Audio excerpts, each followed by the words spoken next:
Today. Hotep, hey, this is Michael Imhotep, founder of the African History Network, host of the African History Network show. I'm a talk show host, researcher, lecturer, writer, and historian. It is Thursday, July 14th, 2022, and we are live. So this is class number 6 of a 10-week online class that I teach, called From the Civil War to the Civil Rights Movement and Black Power, 1865 to 1968. And normally I teach this class on Sundays, but my schedule has been crazy. And then we had Juneteenth, and I was speaking all over the place for the Juneteenth weekend. So this is the first class we've done since last class. I was going back. We did the last class June 12th. Okay. And this is a 10-week online class that I teach normally at our online school. But I said I'll teach a special free class tonight. This is class number 6. I said I'll teach a special free class tonight because a lot of people are interested in the class, interested in this subject matter.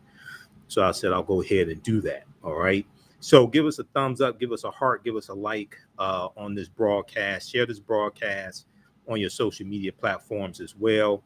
Invite your friends to tune in also. And this class is normally $130. Right now it's on sale $60. We have the information to register in the thread of the broadcast, and it's also at our website, africanhistorynetwork.com, africanhistorynetwork.com. All right, now I just want to check the audio. So how am I coming through? Let me know. Can you all hear me? Can you all see me okay? Because we're about to start. In this class, I do a PowerPoint presentation. We have book references, articles, video clips, and we deal with history from starting in 1803 with the Louisiana Purchase. Okay, starting in 1803 with the Louisiana Purchase and the Haitian Revolution. And we deal with history chronologically through to the Civil War, Reconstruction Era, the Jim Crow era, World War I, World War II, Civil Rights Movement, the Black Power Movement. Okay, so that's what we deal with in this class. Today's session, we're going to talk a little bit more about Bleeding Kansas in 1854, 1855, and this is going to be one of the things that leads to the U.S. Civil War taking place. Okay, Bleeding Kansas, and we're going to get into the U.S. Civil War, 1861 to 1865. All right, so I want to make sure everybody can hear me okay. We got Shalinda, Josh, James, everybody watching. I'm going to post the information here in the thread of the broadcast. You can register for this. You can register for this class also. It's normally on Sundays, 2 p.m. to 4 p.m. Eastern Standard Time. And we do the sessions live. All the sessions are archived and recorded. So once you register, you can go back and watch the previous classes as well. Okay. And even after the 10-week online course is over with, you still have full access to the class. So a year from now, 2 years from now, you can go back and watch the entire course. As a result of the Kansas-Nebraska Act of 1854, you're going to have the Republican Party founded in 1854 as well. As I explained to people, and a lot of people don't know this history, for the majority of the time that slavery existed in this country, you did not have a Democratic or Republican Party. Okay. For the majority of time that slavery existed in this country, you did not have a Democratic or Republican Party. The Democratic Party was founded in 1828. They were known as Jacksonian Democrats. The Republican Party is founded in 1854. All right. So if we look at this timeline of history quickly, then I'm going to go to the PowerPoint presentation. Then we're going to look at some articles here. We look at 1854. The Massachusetts state legislature outlaws racially segregated schools in 1854. We know Massachusetts was also one of the first colonies to abolish slavery right around 1780. And that's even before the Philadelphia Convention in 1787, where they draft the U.S. Constitution. Okay. Now, let's see. Let's continue. 1854, William C. Nail of Boston publishes The Colored Patriots of the American Revolution, considered the history the first history of African Americans, considered the first history of African Americans. That's 1855. 1855, in November 1855, John Mercer Langston elected town clerk of Brownham Township in Ohio, becoming the first African American elected official in the state of Ohio. This is 1855. This is John Mercer Langston. Okay, 1855, Frederick Douglass, who I think Donald Trump still thinks is alive. He said when he was in February, like the first Black History Month that was commemorated in the White House, he said Frederick Douglass, he's hearing more and more about Frederick Douglass each day. Frederick Douglass is doing great work, something like that, something ridiculous. Frederick Douglass is nominated by the Liberty Party of New York for the office of Secretary of State. He is the first African-American candidate in any state to be nominated for a statewide office. 1856, Wilberforce University becomes the first school of higher learning owned and operated by African-Americans.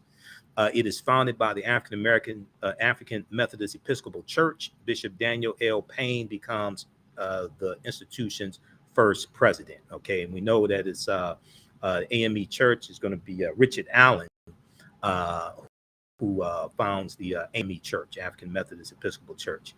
1857, we talked about this, it was either last class or class before. Scott decision, March 6, 1857, is handed down by the U.S. Supreme Court. And contrary to popular belief, so a lot of people focus on Justice Taney saying that a white man has no, a black man has no rights that a white man is bound to recognize or honor.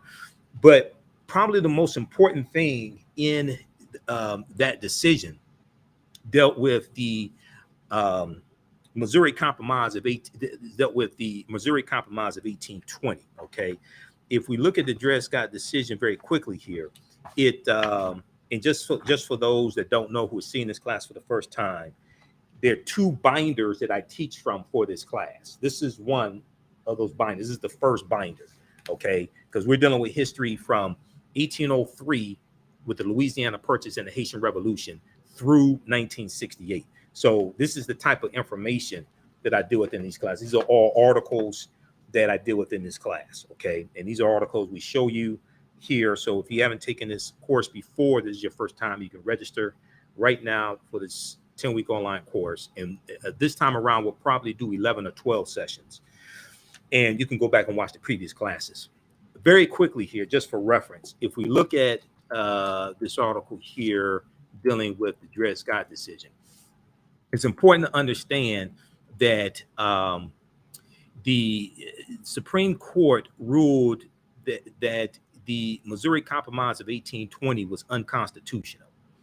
What the Missouri Compromise of 1820 did, this was one of the things that was designed to, one of the bills that was designed to keep a civil war from taking place, just like the Compromise of 1850. The Missouri Compromise of 1820, and I want to go to a particular section here. Missouri Compromise of 1820 organized the land that the U.S. got from France through the Louisiana Purchase of 1803, okay? And it stated that it allowed Missouri to come into the Union as a slaveholding state, and it allowed Maine to come into the Union as a free state. And what it did was it prohibited slavery in the remaining territory, okay? It prohibited slavery in the remaining territory. Now, the Supreme Court ruled that the Missouri Compromise of 1850 violated the Fifth Amendment rights of those people living in those other territories. And it ruled that the Missouri Compromise of 1820 was unconstitutional. And this helped to nullify Dred Scott's argument, whose real name was Sam Blow. This helped to nullify his argument because Wisconsin was one of the territories that he was taken into, and it was free territory. It was free territory because of the Missouri Compromise of 1820. So the U.S. Supreme Court ruled that that was unconstitutional. They ruled that it violated the Fifth Amendment right of the people living in that territory. So this helped to nullify Dred Scott's legal argument.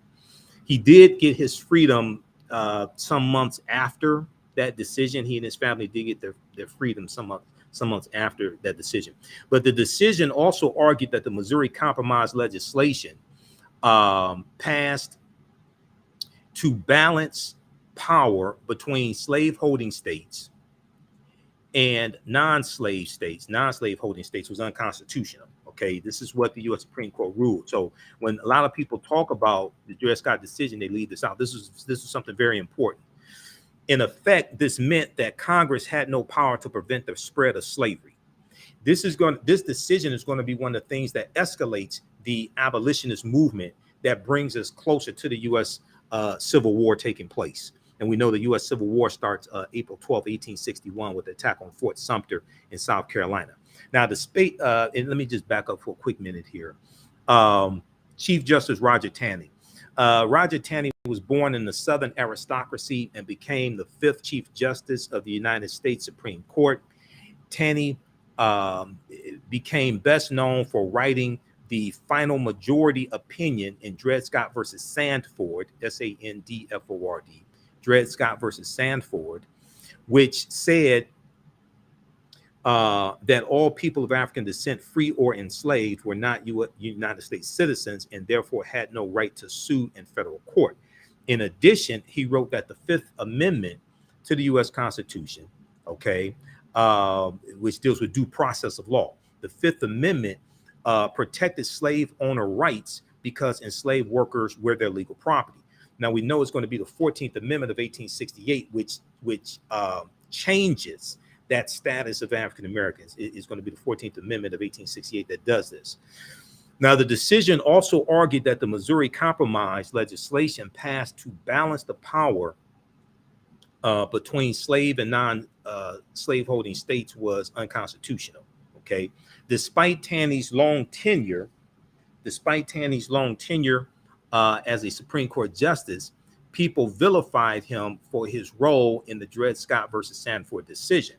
In an ironic historical footnote, Chief Justice Taney would later swear in Abraham Lincoln, who some people call the great emancipator. We talked about Lincoln last class and how Lincoln was not an abolitionist, how Lincoln, the Civil War was about keeping the Union together as opposed to freeing the enslaved Africans. So Lincoln, the great emancipator, as president of the United States in 1861. Okay. All right. And then we know Dred Scott is going to go on to win his freedom as well. All right. So read the rest of this. And they kept a balance between slaveholding states and free states. So 1820, there were 11 slaveholding states and 11 free states. How many people have never heard of the Missouri Compromise of 1820? This is one of the things that is going to lead to the Civil War taking place. Okay. Somebody said the image is blurry. All right. I'm not sure. How am I coming through? People let me know how I'm coming through. Let me try to monitor the broadcast here. Also, you have to change your, when you watch on Facebook, there's an option for, when you watch on Facebook, there's an option for resolution. It's a little spinning wheel. If you watch on Facebook, click on that little spinning wheel. Okay.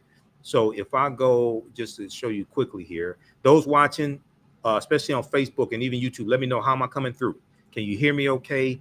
Is the quality of the video all right? You may have to change the DPI, the dots per inch. You may have to change the resolution. If you watch on Facebook, for instance, okay, if you click right here, let me blow this up for a minute.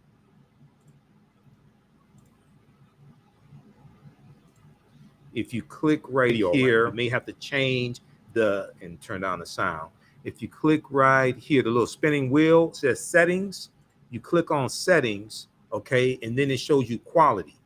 Sometimes that quality is set to 240p, okay? If you set it to 240p, it's going to be blurry. You can set it to 720p, you can set it to 1080p. 1080p gives you the highest resolution, that's dots per inch. Okay, 720 gives you is pretty good also. So you can adjust that. Okay, if you watch on Facebook, you can do the same thing on you can do the same thing on YouTube. Okay, you can adjust it on YouTube.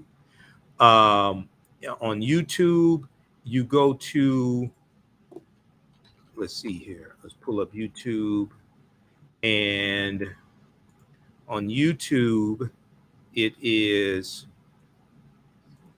the same. It's the same spinning wheel as well on YouTube. Okay, you can, let's flip over to my YouTube channel, Michael Imhotep on YouTube. You go right here to settings, that little spinning wheel. Click on settings. It shows you quality is set. My settings are at automatically 480p. You can set it to 720p. You can set it to 1080p to give you a higher resolution. Okay, so that's dealing with understanding the settings there in Facebook and YouTube.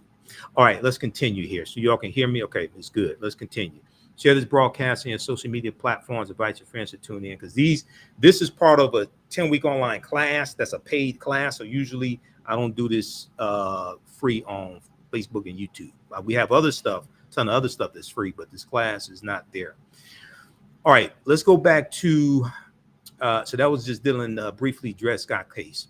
Okay, let's go to the timeline of history. This timeline of history comes from blackpast.org, P-A-S-T, blackpast.org. They have about 6,000 pages dealing with African history and African American history, blackpast.org. So this is one of the sources I used to teach from in the class. 1858, Arkansas enslaves free blacks who refused to leave the state, in the state of Arkansas. As I've talked about before, the history of slavery in this country is very nuanced. Different states had different laws. All of the colonies, all the states did not free enslaved Africans at the same time. In last class, we talked, the class I did June 12th, we talked some about the history of Juneteenth. And if you've seen my broadcast here on our Facebook and YouTube channel, dealing with how Juneteenth was not the last day of slavery, all the enslaved Africans in Texas were not freed on Juneteenth as well. We know that Major General Gordon Granger and his approximately 2,000 Union troops, many of them African Americans, are going to go throughout Texas for about a year, up to a year, to enforce General Order Number 3, letting enslaved Africans know that they were free. But we also know that what legally frees the enslaved Africans is the 13th Amendment, ratified December 6, 1865, when Georgia ratifies the 13th Amendment. Okay, you're going to have some slave owners in Texas, like Martha Gibbs. Okay, in last class we talked about the overlooked role of the massive overlooked role of female slave owners, and there's a 2.5-hour lecture I have dealing with the history of Juneteenth and things like this. That's at our website, theafricanhistorynetwork.com, theafricanhistorynetwork.com. Okay, all right, so this article right here, the massive overlooked role of female slave owners. This is from history.com, official website of the History Channel. It's estimated that 40% of slave owners may have been white women. It's estimated that 40% of slave owners may have been white women. That's looking at Census Bureau data and other data from between 1850 and 1860. And that's coming from research from Professor Stephanie E. Jones Rogers. Professor Stephanie E. Jones Rogers, who's a history professor at the University of California, Berkeley. And she has a book that came out in 2019 called They Were Her Property. They Were Her Property, White Women as Slave Owners. They Were Her Property. Okay. All right. Now, very quickly, there's a white woman named Martha Gibbs. Okay. And let me pull this up here. There's a white woman named Martha Gibbs who she kept her enslaved Africans until 1866, and she was from Mississippi. So Texas was a safe haven for many slave owners because Texas was more removed from battles during the Civil War. So a lot of slave owners are going to take their African slaves into Texas. All right. And Martha Gibbs was one of them. Martha Gibbs was a white female slave owner. She came from Mississippi. White women also fought to maintain the wealth and free labor that slavery provided them through the Civil War. As Union troops made their way through the South, freeing enslaved African people, white women would move enslaved people farther from the soldiers' path one white woman named Martha Gibbs, okay, Martha, Martha Gibbs, even took enslaved African people to Texas and forced them to work for her at gunpoint until 1866, a year after slavery's formal abolition, a year after Juneteenth, where we commemorate June 19th, 1865. And there was about 250,000 enslaved Africans in Texas. They're going to get, different groups of them get the news that they're free over the course of months, okay? June 19th is the date that was agreed upon to commemorate them getting those Africans in Texas getting the news, especially Galveston, Texas, all right? But it's going to be more white slave owners who keep their slaves until 1866. So it's not the last day of slavery in this country. It wasn't the last day of slavery in Texas. And the other thing that's important to understand is that Maryland did not abolish slavery until November 1st, 1864. Okay, Maryland didn't abolish slavery until November 1st, 1864. And that was almost 2 years after Juneteenth as well. Okay, so and that's after the Emancipation Proclamation also. So when the real history of slavery in this country is much different than the way it's presented, especially in the media. And there's some people in the media who mean well and things like this, but like I said in my Juneteenth presentations, I spent half the day, like on June 19th and leading up to that and after it, you know, cussing at the TV because I'm listening to these white reporters and people on MSNBC and things like this saying Juneteenth was the last day of slavery. No, it was not. No, it wasn't in this country. You can just do a basic, I mean, if you just understand that the 13th Amendment wasn't ratified till December 6, 1865, you would know that, okay? And I hear people saying the Emancipation Proclamation freed the slaves. No, it did not. That means you never read the Emancipation Proclamation. If you go to archives.gov or loc.gov, which is the Library of Congress website, they have all these exceptions because Maryland, Missouri, Kentucky, and Delaware stayed loyal to the Union and they were allowed to keep their slaves, okay? If you look right here, this is very, very quickly, and then we're going to continue and get into the Civil War, okay? You look at this article here from the Washington Post. And I monitor about 35 different news sources on a daily basis. Some of you may have heard me call in the Reverend Al Sharpton show today and break down policies from the Biden-Harris administration, provide documentation about how they're helping the African-American community. There's a 19-page document at whitehouse.gov that you've heard me talk about here on the African History Network show. I've gone through and broke down the entire 19-page document. Very few people talk about this. And I dealt with the George Floyd Justice and Policing Act and who blocked that bill, Senator Tim Scott, Black Tea Party Republican of South Carolina. He's up for re-election November 2022. He needs to be voted out of office because we don't understand how to remove these obstacles that are blocking these bills that we're trying to get. Okay. So I called in the Reverend Al Sharpton show today, and they have the replay of it of WERE 1490 out of Cleveland. So you'll probably hear me on his show again very soon. But this article right here, the not quite free state, Maryland dragged its feet on emancipation during the Civil War. This is from September 13th, 2013, okay? It goes through and breaks down elsewhere in the country anti-slavery measures, and let me know how this is coming through. Everybody, I want everybody to be able to see this, okay? So I'm going to increase the size of it. Everybody should be able to see this, all right? Elsewhere in the country, anti-slavery measures progressed rapidly. Congress freed the slaves in the District of Columbia in 1862, compensating their owners. Okay, so that's the Compensated Emancipation Act of 1862. We're going to talk about that in a minute because the slave owners in Washington, D.C. were paid reparations. President Lincoln signed off on that. That was April 1862. All right. I hear some people who misinterpret that law and think it applied to all of the slave owners in the United States. No, that was just in the District of Columbia. I was on a panel discussion dealing with reparations here in Detroit a few months ago, and somebody said, oh, the slave owners in the U.S. got reparations. No, that's just in the District of Columbia. Okay. It's not all of the slave owners in the South, things like this. The slave owners did get their land back. So the majority of them did get their land back. That was part of the Special Field Order number 15, 40 acres in the Mule, that 400,000 acres of coastal land in South Carolina, Florida, and Georgia. Keep in mind, I know people talk about reparations. I'm all for reparations and repairing the damage of a legacy of slavery, Jim Crow segregation, redlining, housing discrimination, things like that. Okay. We have to understand how to make legal arguments for reparations, number one. Number two, we have to adequately assess the damage of 246 years of slavery and 157 years of history after that, to understand what it is that we're actually repairing.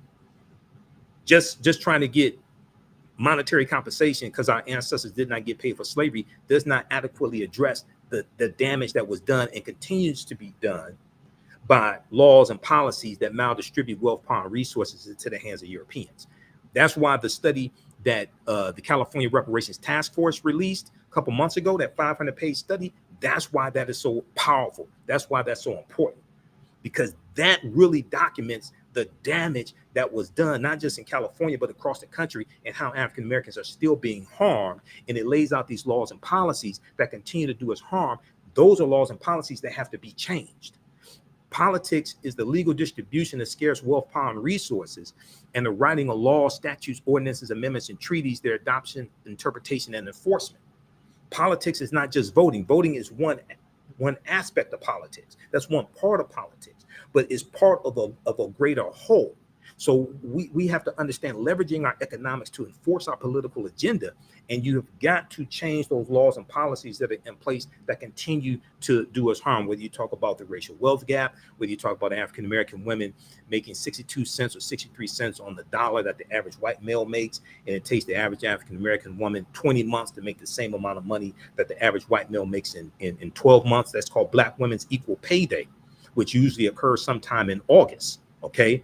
All that is a legacy of slavery, Jim Crow segregation, redlining, being discriminated against when it comes to African-American veterans from World War II being able to take full advantage of the GI Bill, etc. Okay. Now, very quickly, then I want to get back to the class. The Emancipation Proclamation, which freed the slaves in the states that had seceded from the Union, went into effect January 1st, 1863. So the Emancipation Proclamation basically stated the states and territories in rebellion, those slaves would be freed on January 1st, 1863, if they did not come back into the Union. It excluded Maryland, Missouri, Kentucky, and Delaware, those border states that stayed loyal to the Union. They were allowed to keep their slaves, okay? But Maryland did not act until 1864, when it held a referendum, and even then the outcome wasn't at all certain. The vote tipped in favor of abolition only after the absentee ballots of soldiers fighting for the North were counted. So in Maryland, they put freeing the slaves on the ballot. Maryland was exempt from the Emancipation Proclamation. This is why some of the stuff that we were taught in school, and our teachers meant well and they did the best they could, some of that stuff is BS. We were taught in school, I know I was, the Emancipation Proclamation freed the slaves, and Lincoln was a great man, all this stuff. Come on. No, it did not. The final tally was 30,174 in favor of freeing the slaves to 29,799. They put it on the ballot. This is after the This is almost 2 years after the Emancipation Proclamation. On November 1st, 1864, Maryland's African slaves were declared free only a few months before Congress would approve the 13th Amendment abolishing slavery. So when I hear people, when I hear it, and I heard it all throughout the media, and I was going crazy listening to this stuff, okay, for Juneteenth, I was going crazy. The Emancipation Proclamation, free the slaves. I'm watching MSNBC. I'm like, who the hell did the historical research for these segments? None of them. No, I think maybe only one person. It may have been Joanne Reed. I think only one person talked about Maryland not freeing its African slaves till November 1st, 1864, which is almost 2 years after the Emancipation Proclamation. How is it that that is left out of history? How is it that that is left out of history? Many African Americans in Maryland had taken matters into their own hands by the time either escaping to the District of Columbia or enlisting in the Union Army, where they served as free men. And they fought in the war because they wanted to go kill their former slave masters. The Southerners, they wanted to go and redistribute the pain to those slave owners in the South who were part of the Confederacy. Well known in the modern era for being a politically progressive state, especially on matters of civil and individual rights, Maryland came to that tradition slowly and with substantial reluctance. Maryland came to that tradition slowly and with substantial reluctance. Indeed, as the Civil War loomed, much of Maryland remained firmly pro-slavery. Now, they were part of the Union. They stayed loyal to the Union. But much of Maryland remained firmly pro-slavery. Even such a Maryland luminary as Montgomery Blair, President Abraham Lincoln's Postmaster General, was concerned about punishing secessionists, those seceding from the Union, secessionists, and preserving the Union than advancing freedom for African Americans. Because the Civil War was about keeping the Union together. The South was the economic engine of the Union. Lincoln wanted to keep the Union together. The Civil War was not fought to free the slaves. There's a shift that takes place in the Civil War because of the Emancipation Proclamation, and the shift moves towards freeing the slaves after the Emancipation Proclamation, as opposed to keeping the Union together, which causes rifts and causes a backlash, like the July 1863 New York City draft riot, which we'll talk about. We talked about that last class. New York. Let me see. Hold on. We'll talk about this class because that's 1863 and Civil War starts 1861. So if we don't get to this class, we'll talk about the next class. Read the rest of this article here. Okay, this is from the Washington Post. I read the Washington articles from the Washington Post every day. I monitor about 35 different news sources on a daily basis. Been doing radio 12 years. I'm on Roland Martin Unfiltered on Friday as a panelist. I'll be on tomorrow, doing political analysis and historical analysis, things like that. Okay, so a lot of people see me, and I do local radio here in Detroit, 9:10 a.m. the Superstation WFDF. So how's everybody doing? How you all like this type of information? Okay. Also, with this 10-week online class, you can use this information with your children. I would say the content is PG-13. I don't do a lot of cursing. It's not overly graphic and vulgar, things like that. I don't do things like that. Okay.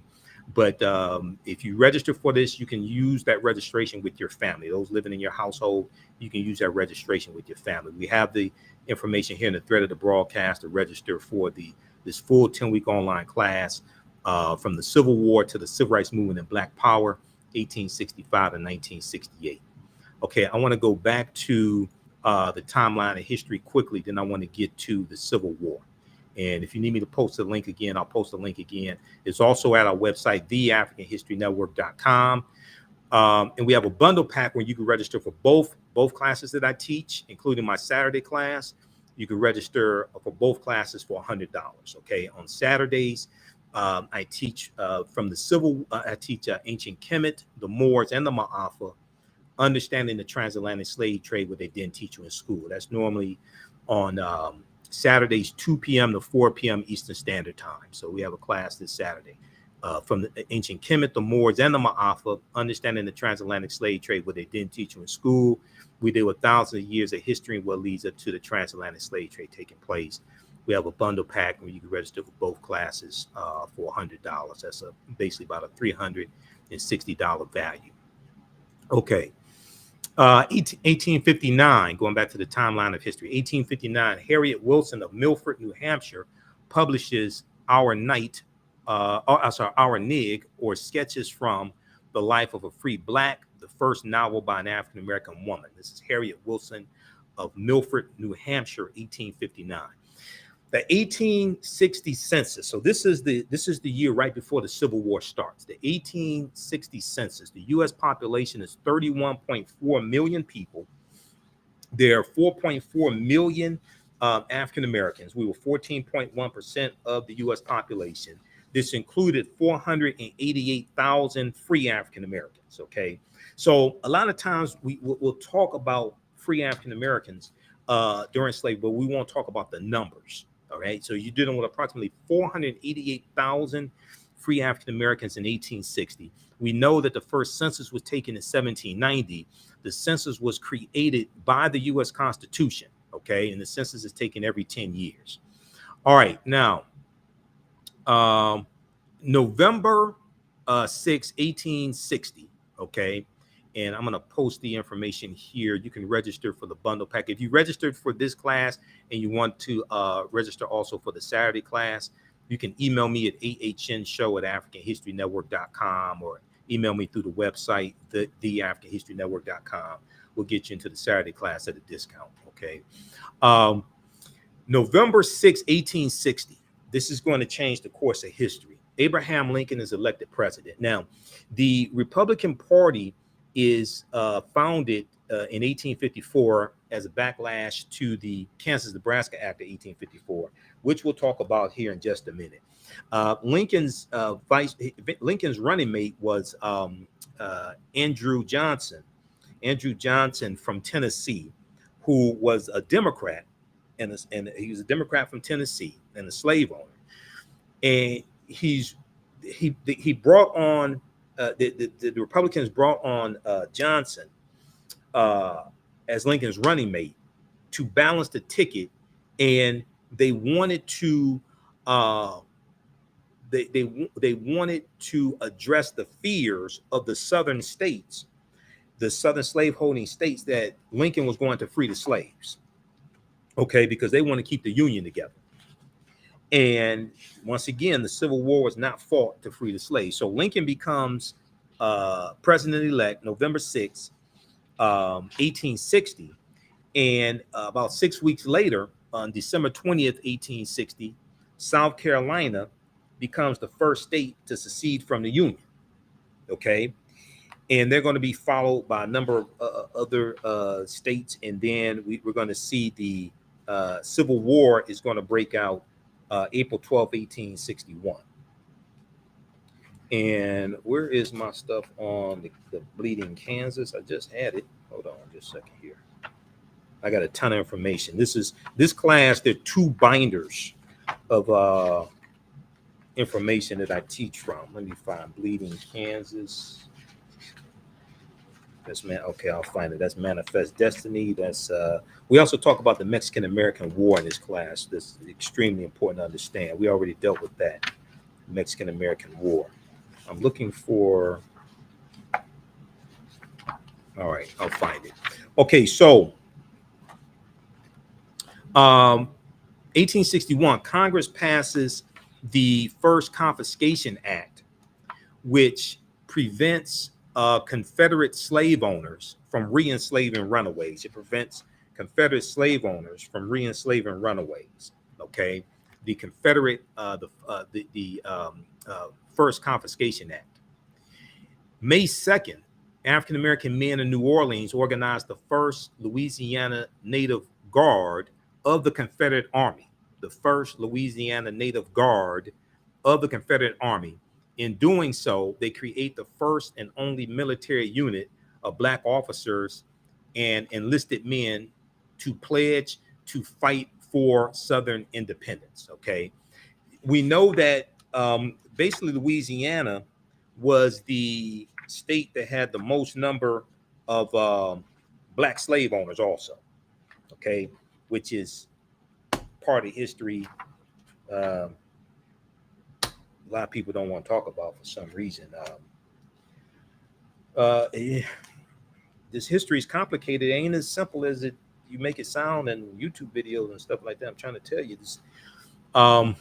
Yes, there were Black slave owners. Now, Dr. Carter G. Woodson did research. It was about in the 1840s, 1850s. And he found that about half of the slave, about half of the black slave owners only owned one slave. It's probably a family member, because there are cases of African Americans in the South buying family members out of slavery. There are cases of African Americans who were slaves marrying free African Americans. Harriet Tubman was one of them when she married her husband, John Tubman.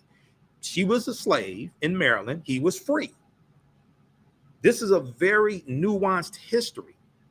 It's not as cut and dry as people try to make it. This is why this book here,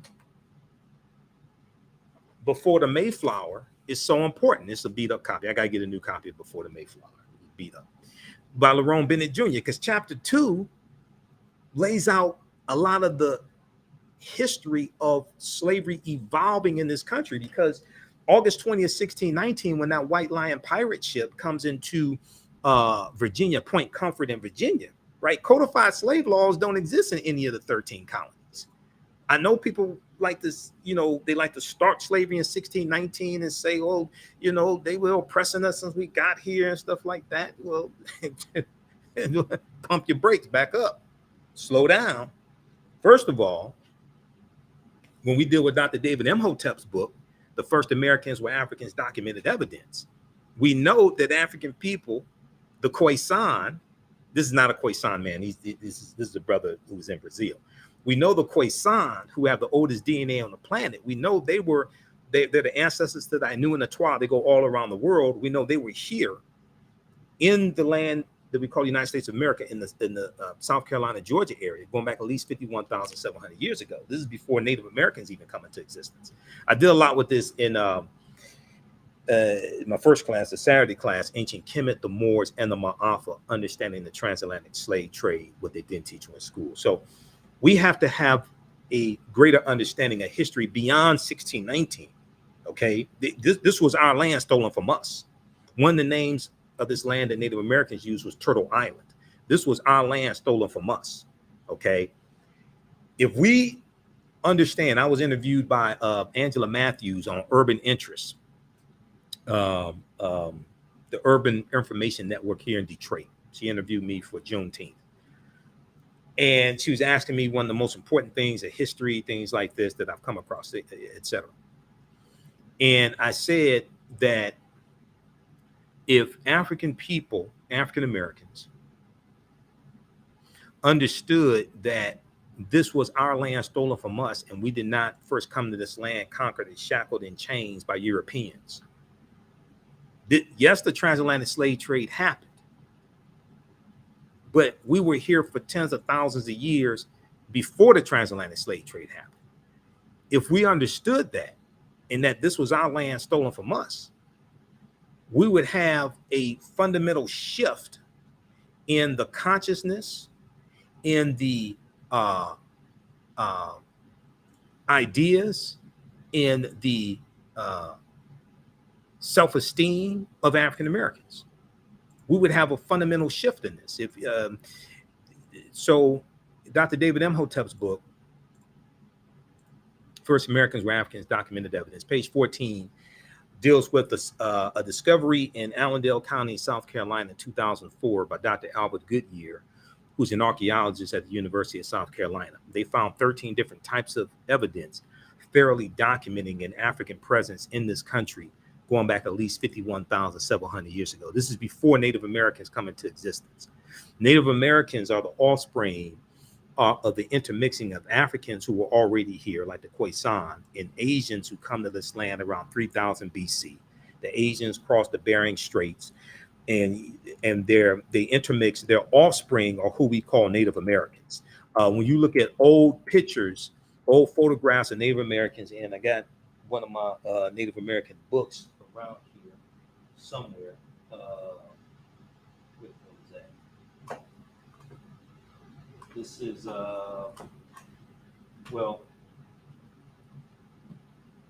book right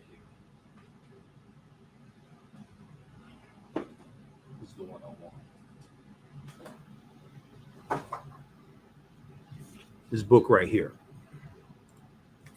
Okay, when you look at old black and white photographs of Native Americans, these normally were not a very light-skinned people.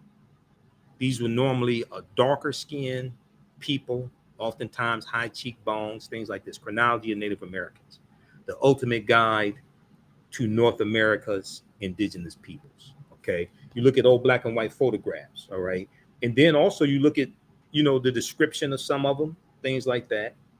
Um, and then we know Captain John Smith in 1607 in Virginia. Captain John Smith talked about being captured by a group of black Indians. All right, Dr. David Imhotep deals with this in The First Americans Were Africans, Documented Evidence. All right, so we're dealing with a much more nuanced history than we have been told or has been depicted in roots and things like this. All right, so they found artifacts, architecture, campsites, carvings, Egyptian writings, footprints in lava, genetic M174D haploid groups dealing with DNA and genetics, linguistics, paintings, skulls, skeletons, structures, and tools. They found 13 different types of evidence, thoroughly documenting an African presence in this country going back at least 51,700 years ago. Here's a picture of Dr. Albert Goodyear, archaeologist at the University of South Carolina. This is an article from almost 20 years ago, November 18th, 2004, from ScienceDaily.com, called New Evidence Puts Man in North America 50,000 Years Ago. You can go read that article yourself. And this deals with his discovery. And this is a summary of the discovery. This is a summary of the discovery of the article from ScienceDaily.com. This is ScienceDaily.com summary, not my summary. Radiocarbon tests of carbonized plant remains, where artifacts were unearthed last May along the Savannah River in Allendale County by University of South Carolina archaeologist Dr. Albert Goodyear, indicate that the sediments containing these artifacts are at least 50,000 years old, meaning that humans inhabited North America long before the last ice age. Now, these are Europeans, these are white people telling us that humans inhabited North America long before the last ice age. Who were these humans? They weren't Europeans. Native Americans didn't exist 50,000 years ago. Who were these Europeans? These were African people. These were the Khoisan. Now, in October 2012, genetic study published in Science magazine found that the Khoisan in Southern Africa are the oldest ethnic group of modern humans, with their ancestral line originating about 100,000 years ago.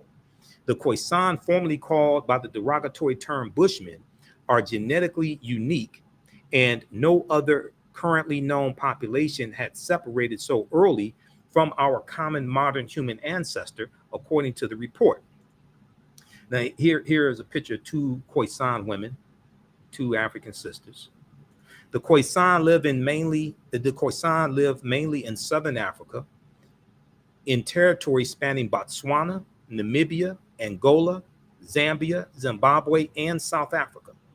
They are largely divided into two groups, hunters and gatherers, who are known as the Sans people, S-A-N-S, and the keepers of livestock, who are known as the Khoi Khoi people. The Khoisan languages include the distinctive click sounds that are not found in the languages of their neighbors. Okay, if you read the article from AtlantaBlackStar.com, 5 ethnic groups that prove the first humans were black, they talk about the Khoisan. They have this information there. Okay, all right. Now that's just a little background information. So I'm not saying that the transatlantic slave trade did not happen. Yes, it did happen. I'm saying African people were here for thousands of years before the transatlantic slave trade happened. So we can't start studying our history here in this country in 1619. We can't start studying our history in this country here in 1526, when the Spanish were bringing Africans into South Carolina in 1526. And those Africans, there's going to be an uprising, and they overthrow their oppressors after about 3 weeks or so. When they run away and go live with Native Americans. Okay, so this is a very nuanced history. All right, now let's go. How do y'all like this type of information? Okay, let me know. Who still needs to register for this 10-week online class that I teach? We're doing a free class today. This is class number 6. As soon as you register, you can watch the previous classes. We have them all archived. We normally do the class Sundays, 2 p.m. to 4 p.m. Eastern Standard Time. Doing it today because I'm going to be tied up Sunday. And I was tied up with Juneteenth and things like that. And 4th of July holiday, the radio station was shut down, so I didn't do my show. It was about a week. My laptop was in the repair shop, so I was out without my laptop. So we're teaching the class today. All right, I want to go back to this timeline of history very quickly here. We left off in 1861.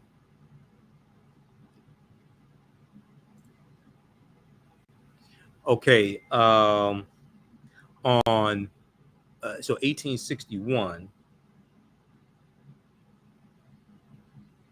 on May 2nd, 1861, black men in New Orleans organized the first Louisiana Native Guard. Okay, I know what I was going to show you. There's this article here that I posted a few days ago from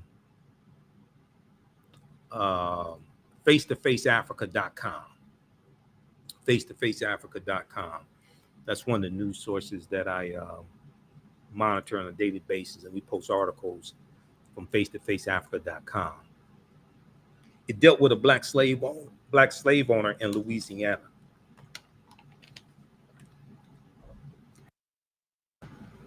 Dealt with a black slave owner in Louisiana.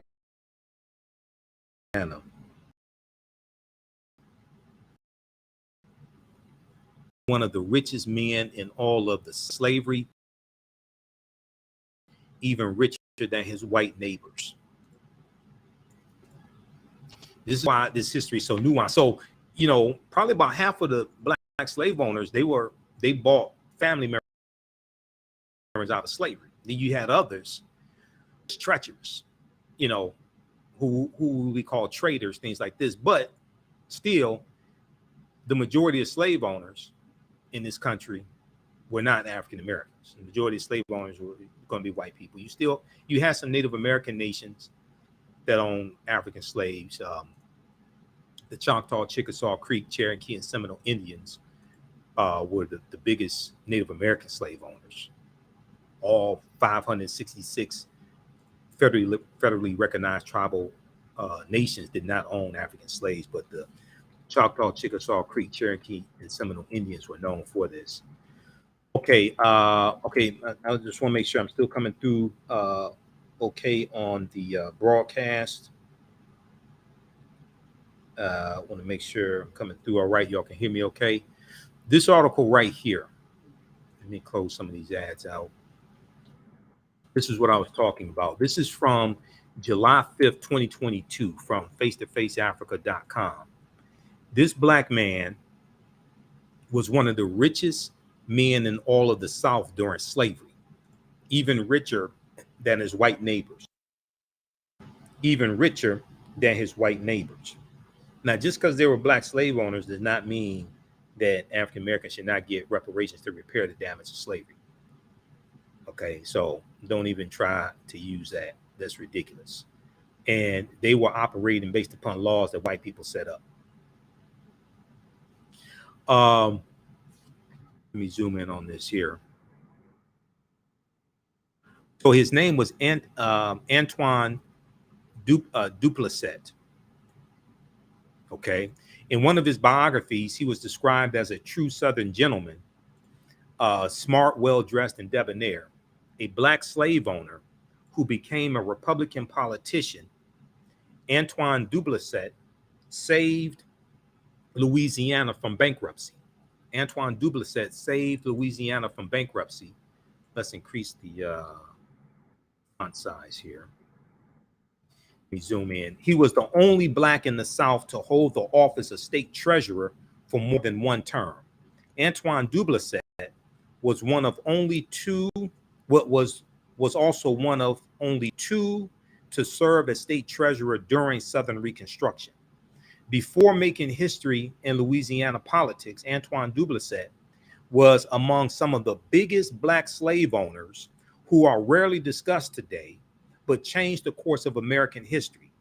In Louisiana, he was a sugar planter with hundreds of slaves, some of whom he inherited from his father. That turned him into the wealthiest black slave owner in the 1860s. And the Louisiana, because of the intermixing, the biracial people, because of the intermixing between Africans and Europeans, even when Louisiana was French territory, okay, Louisiana becomes part of the Union because of the Louisiana Purchase of 1803. The U.S. gets 828,000 square miles of land for less than 3 cents an acre, from France in the Louisiana Purchase. The U.S. pays about $15 million for that land, okay? So you had a lot of biracial people in Louisiana. Even when you look at Homer Plessy, okay? Homer Plessy, who was the plaintiff in Plessy versus Ferguson, 1896 U.S. Supreme Court case. Homer Plessy was from Louisiana. Homer Plessy could pass for white. He described himself as 7/8 European and 1/8 African. When he was on the streetcar, on the train, in Louisiana, the conductor asked him, he was sitting in the white section. He refused to go to the colored section. The conductor asked him if he was colored, okay, or if he was white, one of them. He asked him if he was colored. And, he said, he was colored. He wasn't white. If he had just said he was white, he could have passed for white. He was 7/8 European, and you're there in Louisiana with all that intermixing. So this is a very nuanced history. So widely regarded as one of the richest men in all of the South, even richer than his white neighbors, Antoine Duplessis was born a free man to free parents in 1810 and inherited a large sugar cane plantation. So it's sugar. They say sugar plantation. It's sugar cane. Sugar comes from sugar cane. And sugar, and one of the reasons why slavery is so big in the South is because because of the climate of the South is hotter. It's more conducive to growing a lot of crops like sugar cane. Okay, Duplessis was born a free man to free parents in 1810 and inherited a large sugar cane plantation called Cedar Grove from his father, Antoine Duplessis, who was Antoine Duplessis Sr. Okay, Antoine Duplessis Jr. was given a part of his grandfather's name, but he used his father's name because he was the eldest son. Antoine Duplessis' father was a successful free man of color who owned around 460 acres of land and 70 slaves. Okay, so his father was a slave owner also, and he inherited some of the slaves from his father. Not surprisingly, his son became successful too. After Antoine Duplessis had inherited his father's estate, following his father's death in 1828, he added 30 more African slaves to the 70 he inherited from his father as the plantation grew. By 1860, so we just looked at the census of 1860, right? And you had about 488,000 free African Americans, and you had about close to 4 million enslaved African Americans. Okay, we just looked at the census of 1860. By 1860, he owned over 100 African slaves and had one of the largest sugarcane plantations in Louisiana. Records say his plantation was worth $264,000 in 1860. $264,000 in 1860, while the average income of his neighbors in the South was only around $3,978 in a year. And his net worth, his plantation, I should say, was worth $264,000 in 1860. Now he married a wealthy African American woman called Claire Pollard in the mid 1830s. She also owned her own plantation with 44 slaves, because you have black women. There's some cases of black women who own slaves as well. Okay, now once again, African Americans only owned about like 1830s, 40s, 50s. They owned maybe about 1% of the slaves in the country.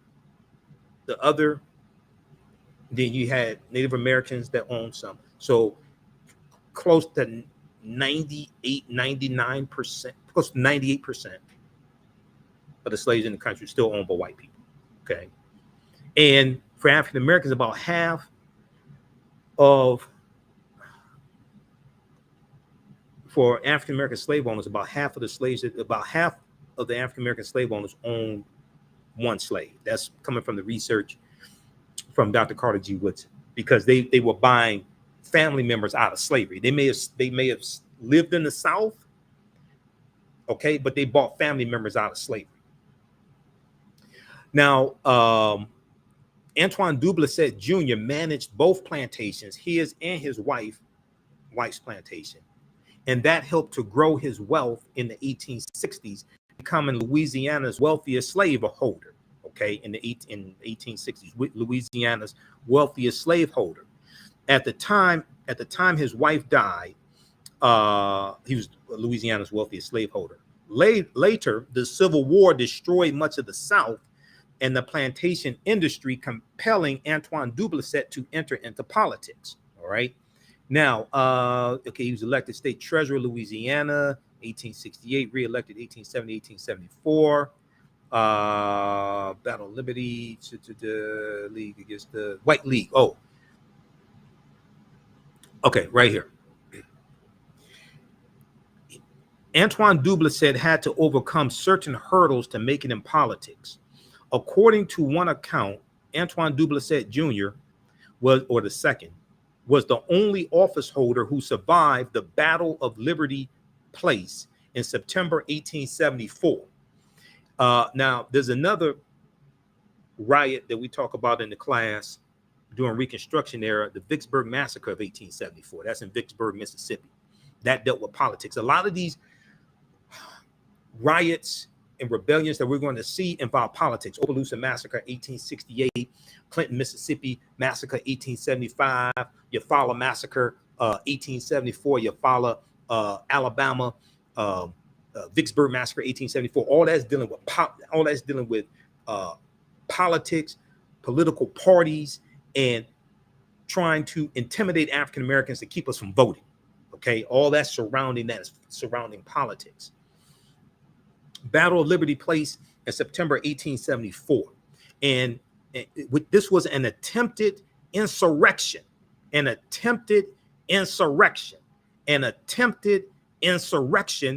coup d'etat by the Crescent City White League against the Reconstruction Era Louisiana Republican state government, an attempted insurrection in the United States, in the United States in 1874.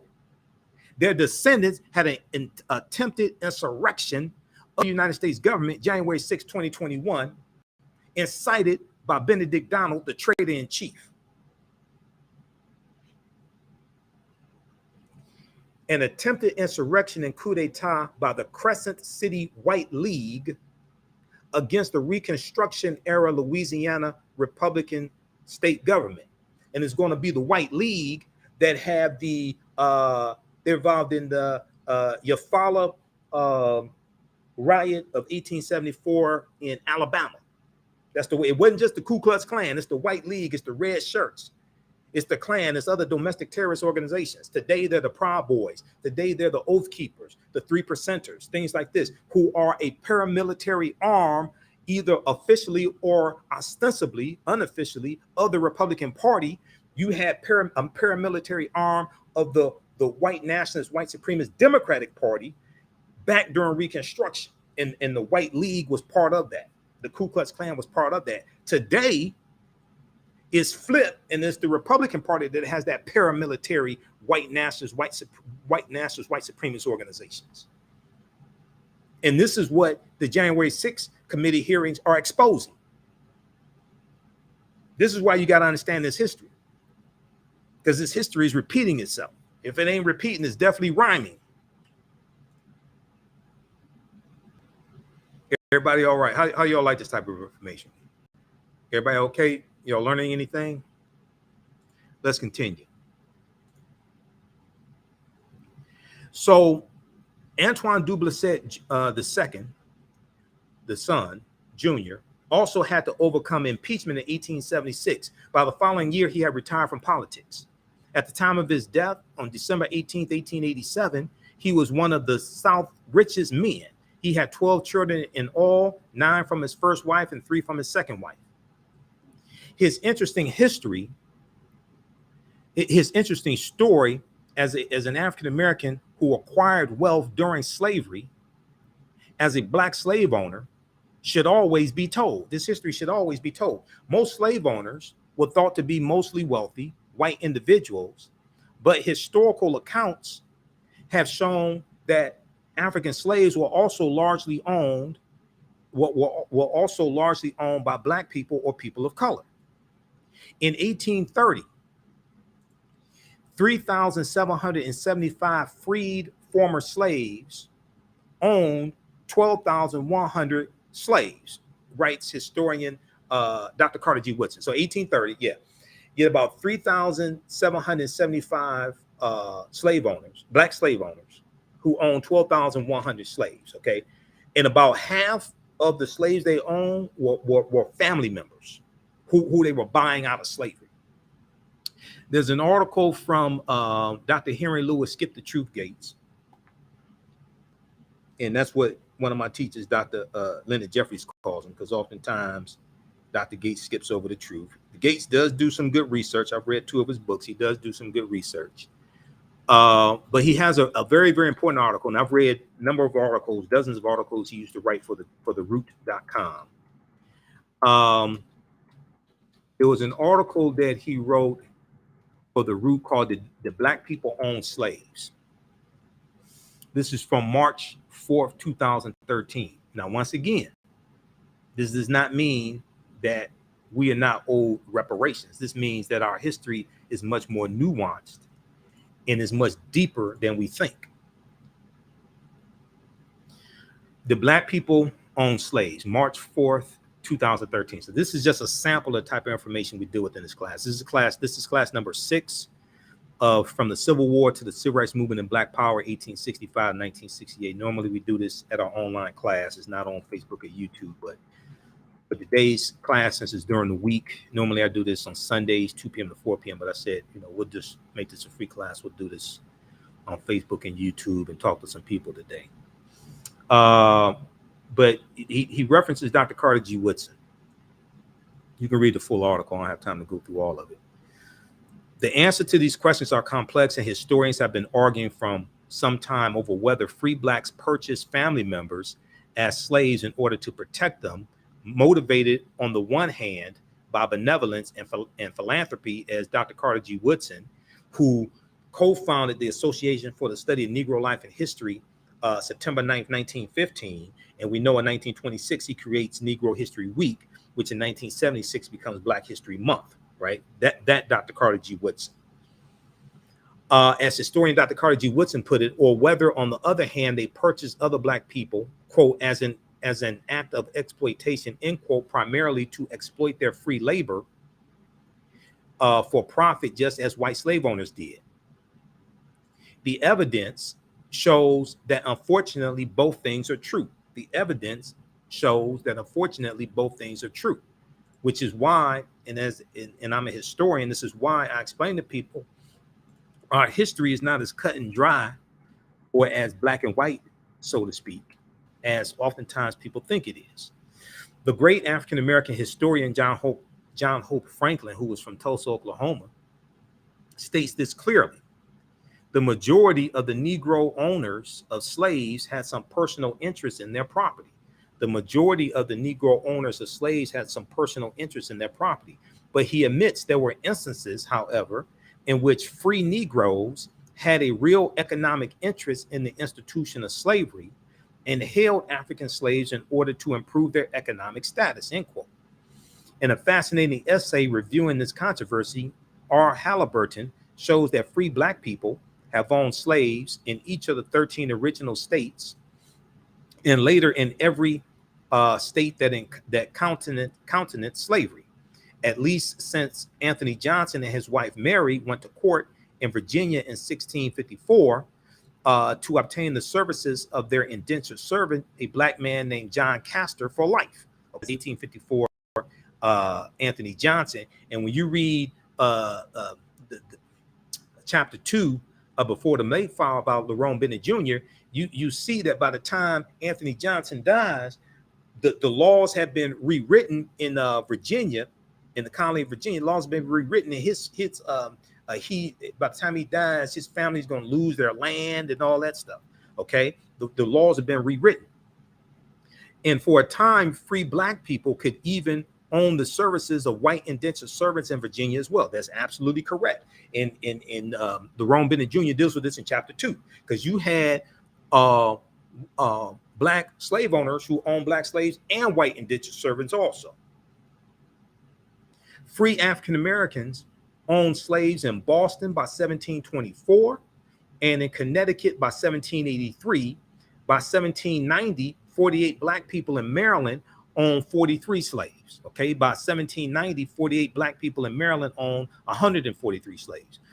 One particularly notorious black Maryland farmer named Nat Butler regularly purchased and sold Negroes for the Southern trade, R. Halliburton wrote.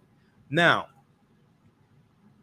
perhaps the most insidious or desperate attempt to defend the right of black people to own slaves was the statement made on the eve of the Civil War by a group of free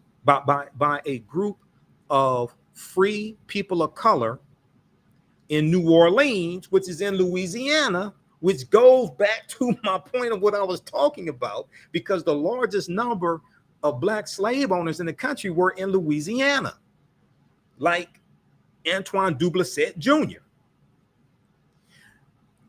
The eve of the Civil War by a group of free people of color in New Orleans offering their services to the Confederacy, in part because they were fearful for their own enslavement. They were fearful for their own enslavement. Quote, the free colored people, native of Louisiana, own slaves, and they are dearly attached to their native land, and they are ready to shed their blood for defense, for her defense, and they are ready to shed their blood for her defense. They have no sympathy for abolitionism, no love for the North, but they have plenty for Louisiana. They will fight for her in 1861 Civil War, as they fought to defend New Orleans from the British in 1814, 1815 during the War of 1812. You got to go back and study the history of the War of 1812. We deal with that some, and we talk about that a little bit in this class, the War of 1812, okay? Because we start this class out in 1803 with the Louisiana Purchase and the Haitian Revolution. So you got to go and study the War of 1812, and there were 6,000 African Americans who were slaves who ran away from the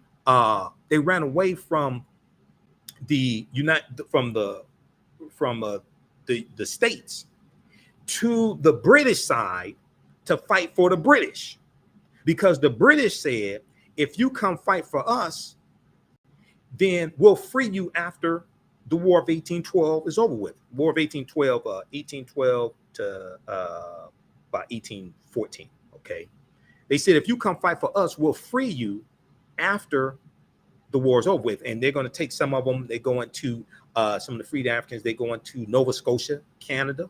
They go into Nova Scotia because that was British territory, Nova Scotia. All right. And at the end of the War of 1812, the U.S. demanded that Great Britain return to the U.S. those 6,000 runaway African slaves, and Great Britain said they're not going to return them, because you know it's during the War of 1812. It's September 1813 that a white slave owner named Francis Scott Key witnesses the British attack on Fort McHenry in the Baltimore area, and he writes a poem about this attack, which becomes known as the Star-Spangled Banner. Years later, it's originally called Defense of Fort McHenry. It becomes known as the Star-Spangled Banner. That was written by a white supremacist slave owner named Francis Scott Key. So a lot of people say, oh, well, it's the third stanza, no refuge for the hireling or the slave. That's the problem with the Star-Spangled Banner. No, the entire song is a white supremacist song. You have to understand the history behind the Star Spangled Banner and who wrote it. The entire song is problematic. It ain't just the third stanza. Okay, let's continue. Now, okay, so read the rest of this article here. Yeah, read the rest of this article here from the root.com. I'm not a big fan of the root, but they do have some good articles here and there. Did Black people own slaves? March 4th, 2013, by Dr. Henry Louis Gates Jr. So this is a very nuanced history, okay? All right, now, let's continue. I want to go back to this one here.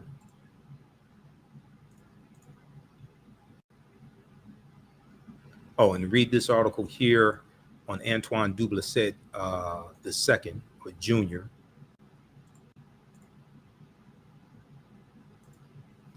This Black man was one of the richest men in all of the South during slavery, even richer than his white neighbors. All right, if you like this type of information, we're going to continue getting. We're going to get into the Civil War here in just a second.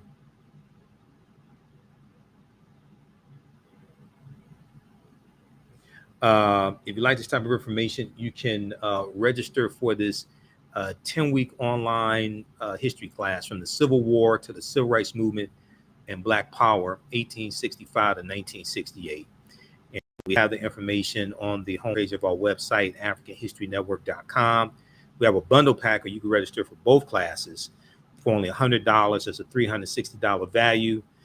If you've taken any of my online classes in the past, email me at ahnshow@AfricanHistoryNetwork.com or through the website, and you'll get a 50% discount.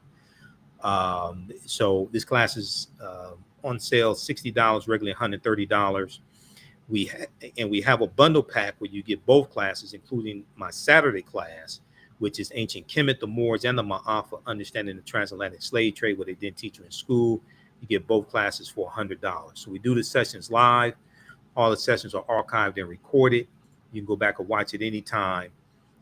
Even a year from now, 2 years from now, you can go back and watch the entire class. We'll post a link here again. And this is class number 6 From the Civil War to the Civil Rights Movement and Black Power, 1865 to 1968. This is class number 6 that we're doing today. We're going to do more than 10 sessions this time around, me teaching this class, because a couple of the first sessions I had to cut short because my allergy, I'm allergic to pollen. My allergy was really bothering me. This has been a very, very bad pollen allergy season. So we're going to do probably about 12 sessions this time around. Okay. If you want to register for just this class, is $60. Both classes is discounted to $100 for a limited time only. That's a $360 value. We have some bonus archived content there for you. You're going to get some extra lectures from me that are going to be bonus in digital format. Okay, so 1861, by February 1861, Mississippi, Florida, Alabama, Georgia, Louisiana, and Texas also secede from the Union following South Carolina. They form what's known as the Confederate States of America, the CSA, the Confederate States of America, March 4th, 1861. Okay. Let's go back to this here. All right. So they formed the Confederate States of America in March 4th, 1861.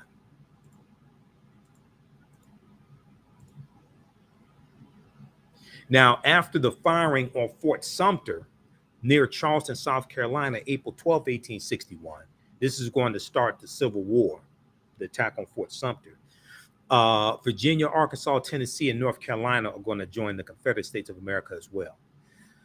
1861, the Civil War, approximately 200,000 African Americans, including Harriet Tubman, mostly are newly escaped freed slaves, serve in the Union armed forces, and over 20,000 are killed in combat. All right. 1862, The Port Royal, South Carolina Reconstruction experiment begins in March 1862. April 16th, 1862, Congress abolishes slavery in the District of Columbia, and then they're going to pay reparations to those slave owners there in D.C. Okay, the Compensated Emancipation Act of 1862, signed into law by President Abraham Lincoln. All right, so let's look at this here. I want to look at this piece here from. Let's see. Let's go to the PowerPoint presentation quickly, and then I want to look at this piece here on the Civil War from history.com, which is the official website of the History Channel. Okay, Kansas-Nebraska Act, Bleeding Kansas, which leads to the formation of the Republican Party, which leads to the formation of the Republican Party.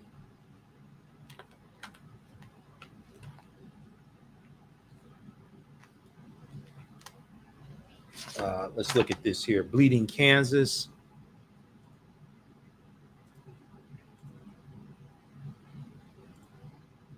Kansas-Nebraska Act of 1854 passed over fierce opposition. It was passed over fierce opposition in Congress and signed into law in 1854. The Kansas-Nebraska Act created the territories of Kansas and the territory of Nebraska and gave each the right to decide whether or not to permit slavery when it joined the Union. This is called popular sovereignty. Popular sovereignty. It left up to them to determine whether or not it left up to the people living in those territories whether or not they would have slavery, as opposed to it being dictated to them by the federal government. And we know that the U.S. Supreme Court ruled that the Missouri Compromise of 1820 was illegal. It violated the Fifth Amendment due process. It violated the Fifth Amendment of the U.S. Constitution. And it stated that it was illegal for the federal government to dictate to those people living in territories whether or not they could have slavery. All right. So that was part of the Dred Scott decision of March 6, 1857 that we've already talked about.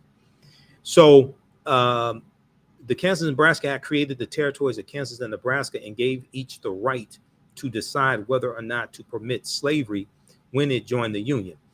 Douglas believed that popular sovereignty, Stephen Douglas, believed that popular sovereignty, as this idea was known, would resolve the ongoing sectional debate between North and South over slavery's extension into the territories, okay, over slavery's extension into the territories, all right?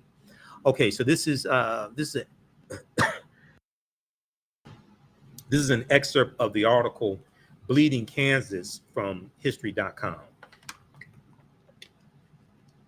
So Bleeding Kansas is going to be from 1855 to about 1859, and it's going to be armed conflict between pro-slavery and anti-slavery groups, okay? Stephen Douglas was a senator from Illinois, okay? He's a senator from Illinois. So that's not Frederick Douglass. That's Stephen Douglas. Manifest Destiny, if you've heard that term, Manifest Destiny, that's going to be coined by John L. O'Sullivan in 1845, the year before the Mexican-American War.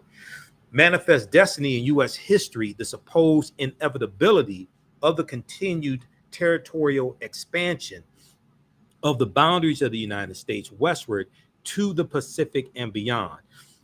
Before the American Civil War, 1861 to 1865, the idea of manifest destiny was used to validate continental acquisitions in the Oregon country, Texas, New Mexico, and California.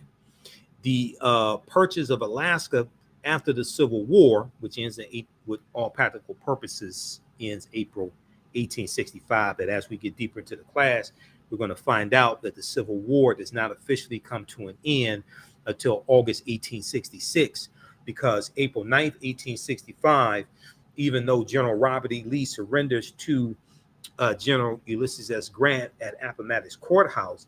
General Lee's Confederate Army was the largest Confederate army, but his army was not the only Confederate army. There's General Joseph E. Johnston's Army of Tennessee. There's that traitor Nathan Bedford Forrest. There's his Confederate army. So there are smaller Confederate armies, and the terms of surrender have to be negotiated with each one of those Confederate armies. So it's the Civil War continues in a smaller extent and comes to an end in August of 1866. The purchase of Alaska after the Civil War, 1865, briefly revived the concept of manifest destiny, but it most evidently became a renewed force in U.S. foreign policy in the 1890s when the country went to war with Spain and annexed Hawaii and laid plans for the Isthmian Canal across Central America. So we know 1898, the Spanish-American War, right, that the U.S. gets involved in is the war between Cuba and Spain, and Cuba's fighting for their independence. And remember that Cuba was one of those island nations that Christopher Columbus conquers on behalf of Spain during his 4 voyages. Okay, so we see how all this history comes together, and then Cuba's going to fight against Spain in 1898 for their independence. And as I've talked about before, and as I deal with in these classes, Cuba, Haiti, Puerto Rico, Honduras, Panama, the Bahamas, things like this, they still have not recovered from what happened to them over 500 years ago and the horror that was inflicted upon them by Columbus and Spain. Columbus on behalf of the Spanish crown and being colonized. They have never recovered from that. Okay, so that's dealing with manifest destiny. Then the U.S. Civil War. So the Civil War in the United States began in 1861 after decades of simmering tensions between northern and southern states over slavery, states' rights, and westward expansion. Over slavery, states' rights, and westward expansion. The election of Abraham Lincoln, November 6, 1860, caused 7 southern states to secede from the Union and form the Confederate States of America. 4 more states soon joined them. The war between the states, as the Civil War was also known, ended in Confederate surrender in 1865.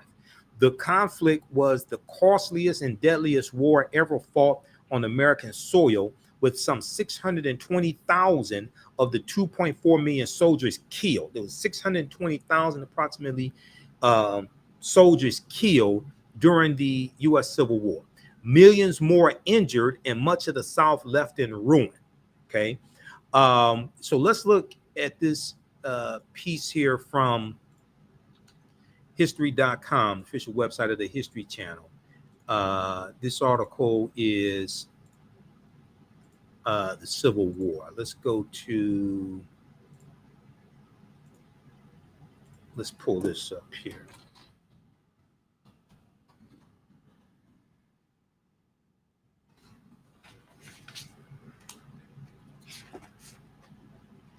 All right.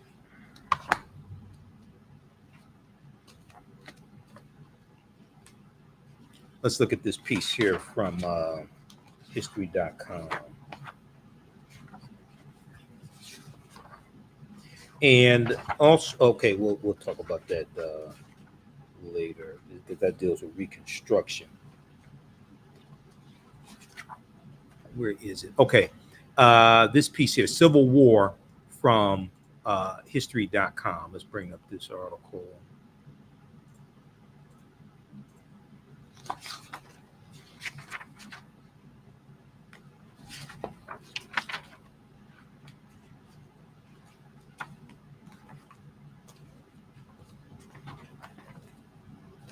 All right. And I'm going to post a link here. You can register for this full 10-week online class.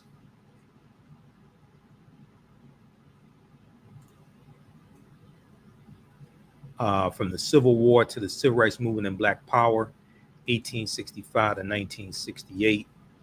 Normally we do this on Sundays, but I'm doing it today because I'll be tied up Sunday. I'll be at an event. And so I said, we'll make, this is class number 6. I said, we'll make this class free. We're actually going to do 12 sessions this time around teaching this class. So as soon as you register for the full course, you can go back and watch the previous classes that we've done. They're archived. And even a year from now, 2 years from now, you'll still have access to the full class. Okay, causes of the Civil War. In the mid-19th century, while the United States was experiencing an era of tremendous growth, a fundamental economic difference existed between the country's northern and southern regions. A fundamental economic difference existed between the country's northern and southern regions.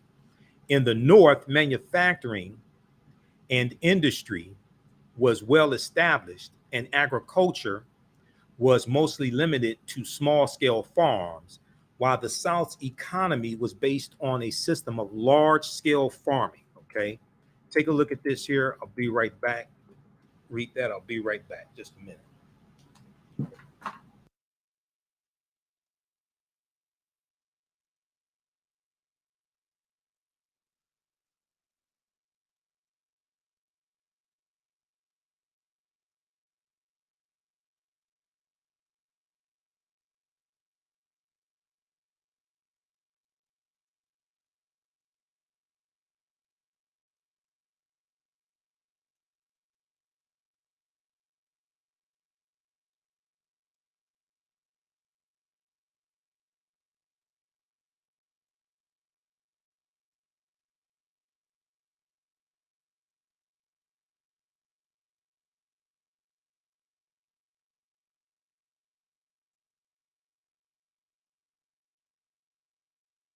All right, here we go.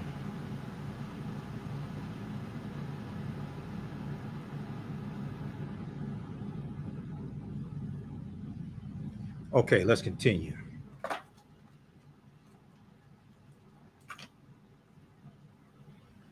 So in the North, manufacturing and industry was well established, and agriculture was mostly limited to small scale farms.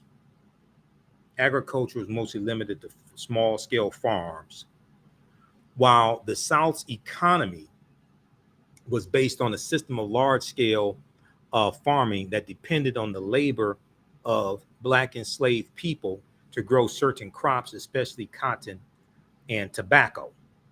Now, growing abolitionist sentiment in the North after the 1830s, and Northern opposition to slavery's extension into the new Western territories led many Southerners to fear that the existence of slavery in America, and thus the backbone of their economy, was in danger. So you have a growing abolitionist movement as you have greater expansion of slavery in Western territories. Okay, growing abolitionist sentiment in the North after the 1830s. And we know that the Underground Railroad is going to start right around 1830, 1831. And Northern opposition to slavery's extension into new Western territories led many Southerners to fear that the existence of slavery in America, and thus the backbone of their economy, was in danger.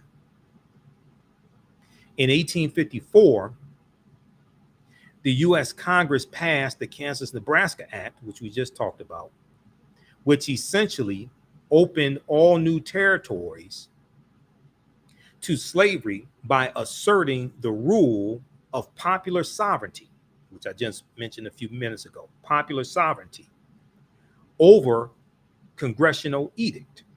Okay. Now, pro and anti-slavery forces struggled violently in what's known as Bleeding Kansas, the Bleeding Kansas armed conflict, while opposition to the Kansas-Nebraska Act in the North led to the formation of the Republican Party in 1854, a new political entity based on the principle of opposing slavery's extension into Western territories. Into Western territories. Okay, so the Republican Party is going to be formed. And at that time, you have the Whig Party, WHIG, which you talked about early in the class. The Whig Party is dying out. All right. After the Supreme Court's ruling in the Dred Scott case, in their decision, March 6, 1857, confirmed the legality of slavery in the territories, the abolitionist John Brown's raid at Harper's Ferry, Harper's Ferry in Virginia in 1859 convinced more and more Southerners that their northern neighbors were bent on the destruction of the peculiar institution known as slavery, the peculiar institution that sustained them. So we're going to see these different events that lead up to the Civil War taking place. Abraham Lincoln's election in November 1860 was the final straw, and within 3 months, 7 southern states, South Carolina, Mississippi, Florida, Alabama, Georgia, Louisiana, Texas, had seceded from the Union. Even as Lincoln took office in March of 1861, because the Confederate States of America is formed March 4th, 1861. Even as he took office March of 1861, in his inaugural address, Confederate forces threatened the federal-held Fort Sumter in Charleston, South Carolina. On April 12th, 1861, after Lincoln ordered a fleet to resupply Sumter, Confederate artillery fired the first shots of the Civil War. Now, Fort Sumter's commander, Major Robert Anderson, surrendered after less than 2 days of bombardment, leaving the fort in the hands of Confederate forces under Pierre G.T. Beauregard, PGT Beauregard. 4 more southern states, Virginia, Arkansas, North Carolina, and Tennessee, are going to join the Union. Border slave states like Missouri, Kentucky, Maryland, and Delaware did not secede from the Union, but there was much Confederate sympathy among the citizens. So they stay loyal to the Union. They're allowed to keep their slaves. And so remember, when the Emancipation Proclamation takes place, January 1st, 1863, Maryland, Missouri, Kentucky, and Delaware are exempt. These were slave-holding states that stayed loyal to the Union. They were allowed to keep their slaves, all right?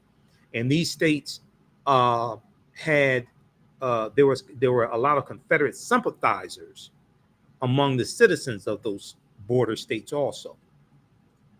Now, though on the surface, the Civil War may have seemed a lopsided conflict. Though on the surface, the Civil War may have seemed a lopsided conflict, with the 23 states of the Union enjoying an enormous advantage in population, manufacturing, including arms production, weapons, arms production, and railroad construction. The Confederates had a strong military tradition, along with some of the best soldiers and commanders in the nation. Now, they also had a cause that they believed in, preserving their long-held traditions and institutions, chief among these being slavery. And when you read the statements of secession of these states that secede to the Union, when you read their statements of secession, like Texas and Mississippi, things like that, they talk about how slavery was central to their way of life, and how their wealth was tied up in slavery, and how slavery was so important to their way of life.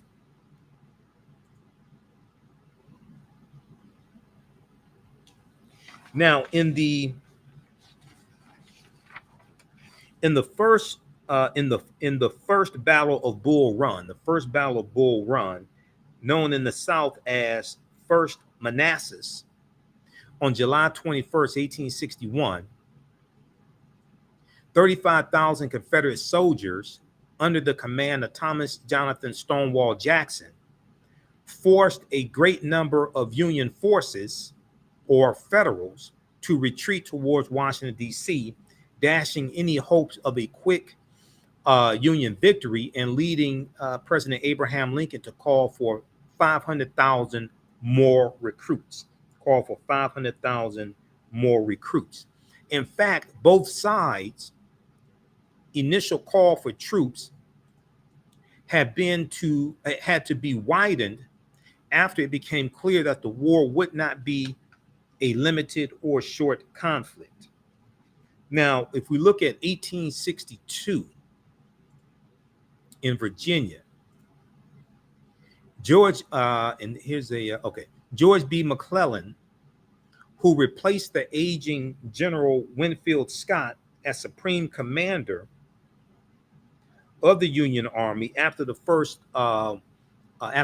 months of the Civil War, was beloved by his troops, but his reluctance to advance frustrated President Abraham Lincoln. In the spring of 1862,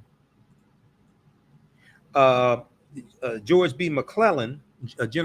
McClellan finally led his army of the Potomac up the peninsula between York and James River, between the York and James Rivers, capturing Yorktown on May 4th, 1862. The combined forces of General Robert E. Lee and Thomas Stonewall Jackson successfully drove General George B. McClellan's army in the 7 days battles, which was June 25th through July 1st, 1862. And a cautious General McClellan called for yet more reinforcements in order to move against Richmond, Virginia. Now, President Lincoln refused and instead withdrew the Army of the Potomac to Washington, D.C. By mid-1862, General George B. McClellan had been replaced as Union General in Chief by Henry W. Halleck, Halleck, though he remained in command of the Army of the Potomac. Now, General Robert E. Lee then moved his troops northward and split his men, sending Thomas Stonewall Jackson to meet Pope's forces near Manassas, while General Lee himself moved separately with the second half of the army. On August 29th, 1862, Union troops led by John Pope struck Thomas Stonewall Jackson's forces in the second battle of Bull Run, also known as Second Manassas. The next day, General Lee hit the Federal left flank with a massive assault, driving John Pope's men back towards Washington. On the heels of his victory at Manassas, General Lee began the first Confederate invasion of the North. He began the first Confederate invasion of the North. Now, despite contradictory orders from President Abraham Lincoln, Halleck and General McClellan was able to reorganize his army and strike at General Lee on September 14th in Maryland, 1862, driving the Confederates back to a defensive position along Antietam Creek near Sharpsburg. On September 17th, 1862, the Army of the Potomac hit General Lee's forces, reinforced by Thomas Stonewall Jackson's forces, in what became the bloodiest single day of fighting. Total casualties at the Battle of Antietam, also known as the Battle of Sharpsburg, total casualties numbered 12,410, out of 69,000 troops on the Union side and 13,724 of around 52,000 for the Confederates. Okay. The Union victory at Antietam would prove decisive as it halted the Confederate advance in Maryland and forced General Lee to retreat into Virginia. So this was a turning point for the Union. The victory at Antietam, and it's going to be after this that you're going to have the preliminary Emancipation Proclamation that's going to be issued September 22nd, 1862. All right. Okay, so the Union victory at Antietam would prove decisive as it halted the Confederate advance in Maryland and forced General Robert E. Lee to retreat into Virginia. Still, General George B. McClellan's failure to pursue his advantage earned him scorn of Lincoln and Halleck, who removed him from command in favor of Ambrose E. Burnside. Now, Ambrose E. Burnside's assault on General Lee's troops near Fredericksburg on December 13th, 1862, ended in heavy Union casualties and a Confederate victory.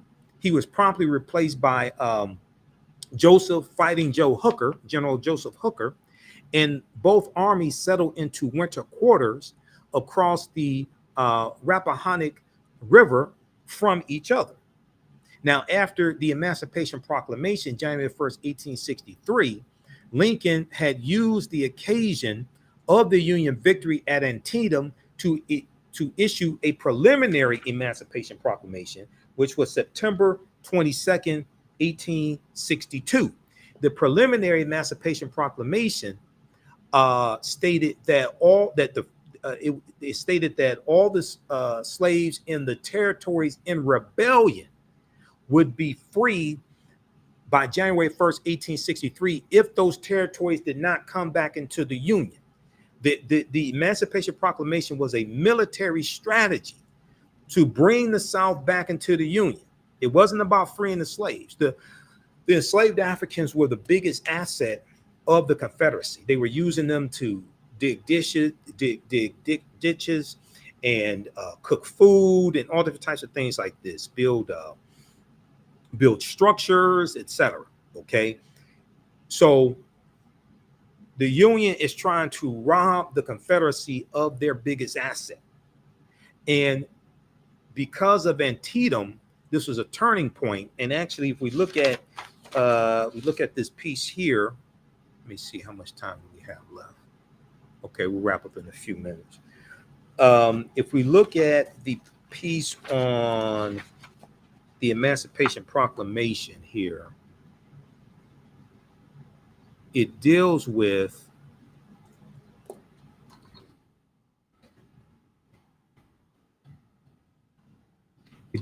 the turning point in the Civil War and the Battle of Antietam. Let me see. Lincoln, Antietam, Battle of Antietam. Okay, Lincoln's opportunity came.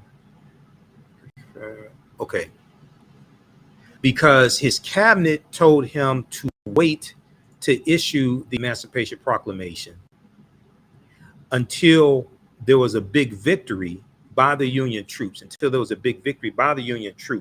so the Union would not look desperate. So this here is from history.com. This day in history, September 22nd, 1862, Lincoln issues Emancipation Proclamation. This was the initial one. Let's see. Okay.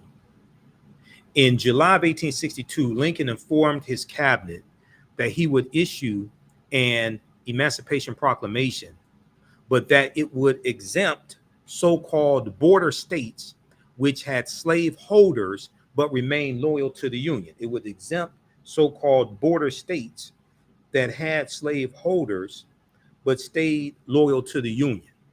His cabinet persuaded him to make the announcement, to wait to make the announcement until after a Union victory. Lincoln's opportunity came following the Union win at the Battle of Antietam in September 1862. So we just talked about September 17th, 1862, the Battle of Antietam, which was a big victory for the Union. On September 22nd, 1862, Lincoln announced that enslaved people in areas still in rebellion within 100 days would be free. So that'd be January 1st, 1863. January 1st, 1863, Lincoln issued the final Emancipation Proclamation, which declared that all persons held as slaves within the rebel states, quote, are and henceforward shall be free. The proclamation also called for the recruitment and establishment of black military units among the Union forces. An estimated 180,000 African Americans went on to serve in the Army, while another 18,000 served in the Navy, the Union Navy. After the Emancipation Proclamation, backing the Confederacy was seen as favoring slavery. After the Emancipation Proclamation, backing the Confederacy was seen as favoring slavery. It became impossible for anti-slavery nations such as Great Britain and France, who had been friendly to the Confederacy, to get involved on behalf of the South. The Emancipation Proclamation also unified and strengthened Lincoln's party, the Republican Party, helping them stay in power for the next 2 decades, even after Lincoln. Andrew Johnson is going to be succeeded by Ulysses S. Grant, who was a general for the Union Army, during the Civil War. The proclamation was a presidential order and not a law passed by Congress. It was an executive order. Emancipation Proclamation was an executive order. So Lincoln then pushed for an anti-slavery amendment to the U.S. Constitution to ensure its permanency, because an executive order can be overturned by a future president. With the passage of the 13th Amendment, which is ratified December 6, 1865, slavery was eliminated throughout America, although African Americans would face another century of struggle before they began to gain equal rights in the U.S. a century after the passage of the Emancipation Proclamation. Lincoln's handwritten draft of the final Emancipation Proclamation was destroyed in the Chicago Fire of 1871. Today, the original official version of the document is housed in the National Archives in Washington, D.C. So read this piece here from history.com. This day in history, September 22nd, 1862, Lincoln issues Emancipation Proclamation. Okay, so you can check that out also. All right, now let's go back here. Let's go to this. How you all like this type of information? Give us a thumbs up, give us a heart, give us a like on this broadcast. Let us know. Post here on the broadcast. Let us know how you like this type of information. This is class number 6 of a 10-week online course that I teach. We're going to do 12 sessions this time instead of 10. Ancient Kemet, the Moors, and the Ma'afa, understanding the transatlantic slave trade. From the Civil War to the Civil Rights Movement and Black Power, 1865 to 1968. Understand the transatlantic slave trade. That's the class I teach on Saturdays. Normally I do this class here on Sundays. This is class number 6. Normally we do this at our online school, but today I decided to broadcast it. I was going to do the class today, but I decided to do it here on our social media platforms and make the class free today. You can register for this 10-week online class. It's on sale $60, regularly $130. We have the information here on the thread of the broadcast, and it's at our website, theafricanhistorynetwork.com. All right. So Lincoln justified his decision as a wartime measure, Emancipation Proclamation, and did not go so far as to free enslaved people in the border states loyal to the Union.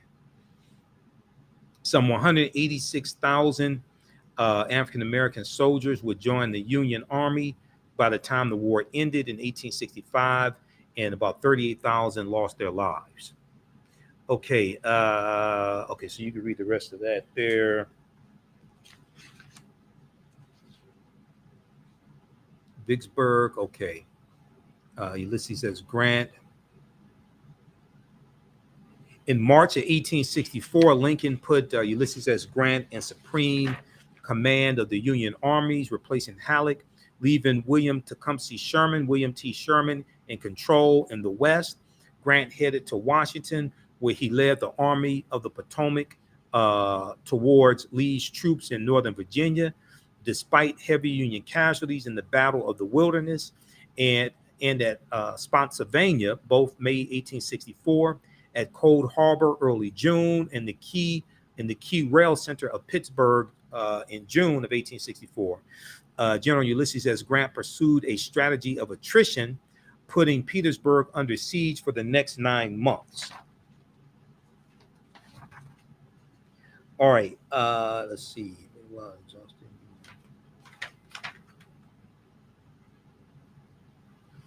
Okay, so deal with William Sherman. Meanwhile, exhausted by the Union siege of Petersburg and Richmond, General Robert E. Lee's forces made a last attempt at resistance, attacking and captured the federal-controlled Fort Stedham on March 25th, 1864, and an immediate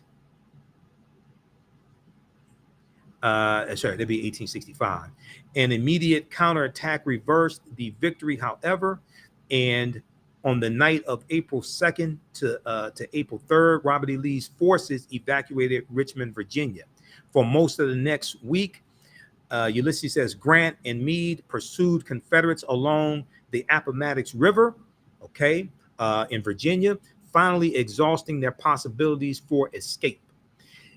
General Ulysses S. Grant accepted General Robert E. Lee's surrender at Appomattox Courthouse on April 9th, 1865. On the eve of the victory, the Union lost its great leader. So we know that Abraham Lincoln, he's shot at the Ford Theater, April 14th, 1865, by John Wilkes Booth. Lincoln dies the following morning, April 15th, 7:22 a.m. He's shot one time by John Wilkes Booth. General Sherman received General Joseph E. Johnston's surrender at Durham Station, North Carolina, on April 26th, effectively ending the Civil War. Well, just General Joseph E. Johnston is going to surrender then, but is going to go on until 1866. Yeah, General Joseph E. Johnston surrenders April 26th, but the Civil War is going to continue to a much lesser extent and officially come to an end in August of 1866. All right, so that deals with the Civil War. So next class, we'll get into the Reconstruction Era, 1865 to 1877, which is a period of time when African Americans are making a lot of advances in owning land, and we have the 13th, 14th, and 15th Amendments that take place. We're going to we have the Civil Rights Act of 1866. Civil rights didn't start with Dr. King and the Montgomery bus boycott. Civil rights goes back to 1866. So we're going to see this, and we're going to see it's going to be political violence that helps to bring about an end to Reconstruction also. Okay, you can register for this 10-week online course that I teach from the Civil War to the Civil Rights Movement and Black Power, 1865 to 1968. We have the information at our website, our new website, theafricanhistorynetwork.com, theafricanhistorynetwork.com. The class is on sale, $60, regularly $130. And we have it in a bundle pack. Okay, we have it in the bundle pack also for, it's regularly $130. We have it in a bundle pack for $100. You get that class and the second class I teach, which normally is on Saturdays, Ancient Kemet, the Moors, and the Ma'afa, Understanding the Transatlantic Slave Trade, what they didn't teach you in school. We're going to post a link here for the bundle pack, and it's at our website, AfricanHistoryNetwork.com also. So you get both classes for $100. We do the sessions live. All the sessions are archived and recorded. You can use this information also with your children. I would say the information is PG-13, okay? So right on the homepage of the website, we have the information for the bundle pack. If you've taken any of my online classes in the past, email me at ahnshow@africanhistorynetwork.com, AHN show at AfricanHistoryNetwork.com, and you'll get a 50% discount. Okay, you can also support the African History Network, $ the AHN show through Cash App, $ the AHN show through Cash App, also through PayPal, paypal.me/the AHN show. This helps us keep doing the research, stay on the air, keep broadcasting, pay some of the bills. And we have that information at our website also. Remember, right now it's corrects wrong behaviors, not over till we win. Wakanda forever.